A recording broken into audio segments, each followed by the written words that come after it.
jelas ya perbedaan antara orang miskin dan kaya. Bahkan kita menentukan definisi kaya di sini juga, apa sih kaya itu di sini?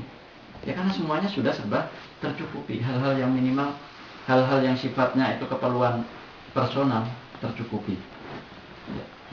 Ada kesenjangan yang besar.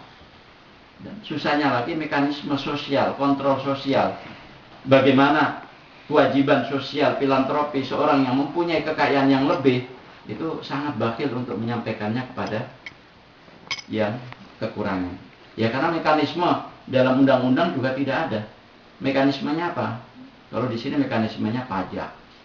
Ya, mekanisme ya yang paling utama pajak. Ya, di kita mekanisme pajak tahu sendiri bagaimana pajak.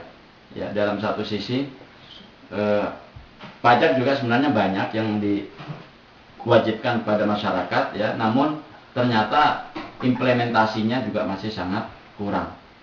Betapa banyak orang yang mengemplang pajak, betapa banyak orang yang sekarang dikejar-kejar oleh KPK gara-gara masalah pajak. Jadi masalah itu betul-betul ngantri ya. Mereka melakukan korupsi dan lain sebagainya. Nah, ini satu kendala yang patut untuk kita sadari. Kesetiakawanan, ya perasaan takut akan miskin. Ya, yang paling berat itu adalah ketika menjadi orang menjadi kaya setelah miskin. Ya, kalau menjadi orang miskin ke orang kaya biasanya nggak begitu berat. Ya, ada semacam sesuatu hal yang sekali lagi harus ada kebijakan. Nah, di dalam Islam selain agar perputaran uang ataupun perputaran harga itu semuanya dirasakan oleh setiap masyarakat, maka ada mekanisme di mana siapa yang kekurangan maka dia akan mendapatkan yang berlebihan. Mekanismenya apa? Bukan menggunakan cara bisnis, bukan menggunakan cara investasi, tapi mekanismenya adalah menggunakan sektor sosial, filantropi, ya, sektor sosial. Dan sektor sosial kita sangat jelas. Kalau di sini mungkin ada zakat ataupun kewajiban gereja membayar ke negara, di kita lebih banyak. Ada istilahnya infak, ada istilahnya sodako, ada istilahnya zakat, ada istilahnya wakaf, ada istilahnya apalagi wasiat, yaitu sektor-sektor filantropi yang sebenarnya kalau diimplementasikan di negara itu sudah cukup membackup mekanisme sosial pemerataan kekayaan yang tidak menggunakan pajak umpamanya. Jadi kalau pajak itu semuanya wajib bayar, ya. Namun kalau seandainya menggunakan pajak juga masih belum bisa menyetarakan itu, ya harus menggunakan social sektor tadi.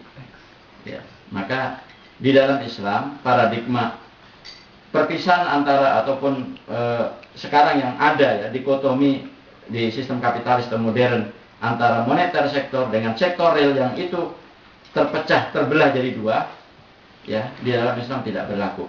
Yang dalam Islam yang seharusnya adalah antara moneter sektor dengan real sektor bersatu, kemudian di backup juga dengan sosial sektor. 3 sektor yang sangat urgent, 3 sektor yang sangat penting. Nah, akhirnya apa? Kalau digambarkan, seharusnya harta itu kan berputar semuanya, seharusnya berputar normal begitu, mengembangkan banyak pekerjaan, ya sektor real. Gara-gara ada satu penyakit ataupun kanker yang namanya riba ataupun interest, kemudian yang namanya spekulasi tadi, gambling, ya itu penyakit-penyakit yang menyebabkan perputaran tadi udah tidak benar lagi gitu ya. Akhirnya menyebabkan moneter sektor di atas yang lebih besar. Ya, orang akhirnya berpikir saya nggak usah bekerja, pengen mempermainkan kekayaan saya saja, pengen main saham, spekulasi, ya. Dan itu akhirnya menyebabkan apa? Sektor yang seharusnya besar itu akhirnya mengerucut kecil. Yang gede sektor moneter, dan yang gede sektor moneter ini lama-lama akan menjadi apa yang biasa disebut dengan gelembung ataupun bubble ekonomi. Ya, ketika sudah menjadi bubble ekonomi, mempunyai peluang atau konsekuensi akan segera meledak. Ya namanya juga kalau balon itu sedikit ini, terus gitu saja udah langsung meledak. Nah kalau meledak dampaknya apa? Ya dampaknya kepada masyarakat, terjadi krisis, resesi dan lain sebagainya. Ya, dan sekali lagi rekan-rekan sekalian, ketika satu krisis di suatu negara, karena memang mekanisme sistem ekonomi modern yang sistem ekonomi yang sudah global, yang antara satu negara dengan yang lain itu sudah tidak bisa independen, ya masing-masing sudah keterikatan, jadi terjadi krisis ekonomi biasanya di negara-negara berkembang ataupun negara-negara yang sebenarnya dia tidak punya kemandirian, tidak jelas jati dirinya, itu akan terjadi krisis yang lebih besar. Kenapa? Ketergantungan itu lebih tinggi terhadap sistem ekonomi tersebut. Nah, maka ada penyakit keempat, ya, hal yang harus kita waspadai, aspek ketergantungan. Ketika negara kita sudah tergantung dengan hutang yang begitu banyak, dan salah satu alasannya hutang apa? Karena APBN kita nggak cukup. Kenapa nggak cukup? Karena ternyata pengeluaran lebih banyak dari pemasukan. Pemasukan mana saja kok banyak kekurangan, padahal di situ ada dari aspek migas dan non migas. Yang non migasnya pajak dan lain sebagainya, yang migasnya tahu sendiri kan kita permasalahannya. Ya, kemarin ada pernyataan Wakil Presiden menyatakan Indonesia dirugikan selama 25 tahun kalau dihitung adalah sekitar 750 triliun. Selama 25 tahun potensi kerugian. Yang kalau itu di breakdown itu setiap tahunnya ya sekitar 16 triliun. Padahal pendapatan bruto daerah kayak Jakarta saja itu cuma 12 triliun satu tahunnya. Betapa kalau umpamanya 16 triliun itu setiap tahunnya dilimpahkan ke beberapa provinsi daerah, itu akan bisa memajukan dan akan menjadikan provinsi tersebut akan melebihi dari Jakarta. Ya. Subhanallah, ini potensi-potensi yang hilang begitu saja 25 tahun. Nah, kesalahannya apa? Kesalahannya karena kesalahan kontrak. Dahulu yang udah langsung taken, ya, istilahnya bagi hasil gitu, royaltinya cuma berapa persen. Ya, kalau umpamanya 100% yang dimiliki ataupun yang masuk negara itu mungkin bersihnya sekitar ya 20%, 30%. Yang lainnya itu udah mencar ataupun ke sana kemari gitu. Dan permasalahan-permasalahan begitu bukan hanya pada masalah gas tangguh saja gitu ya.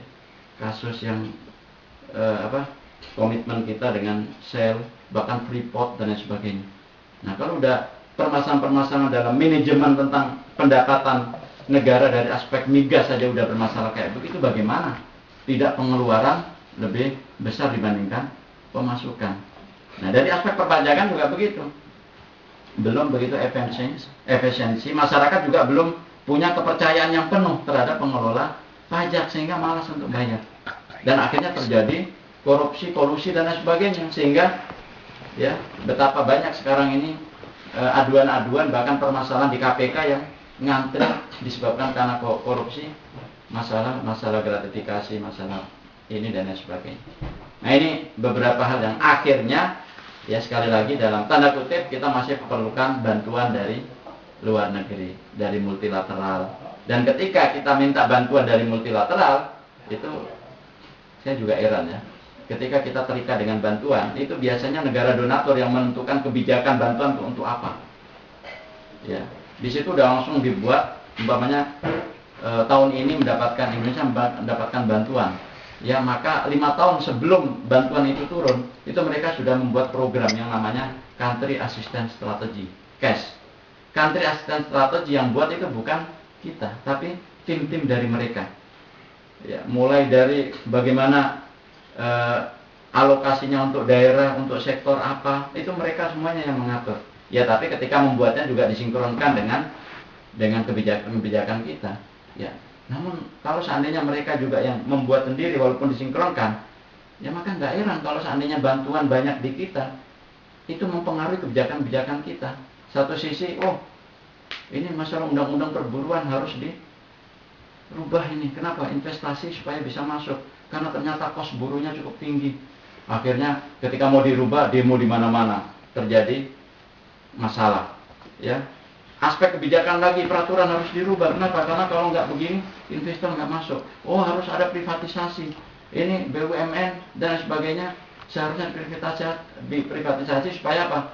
Asing bisa masukkan dananya di situ dan itu bisa memberikan